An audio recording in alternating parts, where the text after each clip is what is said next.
Today I will show you the difference of our three models of fetal doppler. The first model is our FD100 models. It's classic model selling for many years. Main button is power button and mode button, backlight control button. And here is the voice adjust button. On the top is the headphone socket.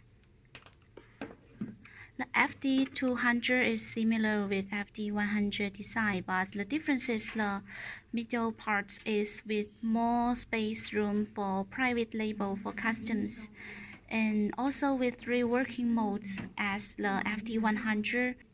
The FD300 is the new arrival model in 2021.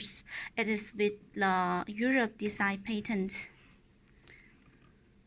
The latest version is with this button is the voice reduce button, and this is the voice add button. No backlight option, and here is the headphone socket. You the displays difference. This is the FD100 display. This is the FD200 display.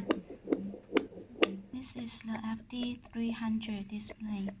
All is with the LED display with the real-time fetal heart rate.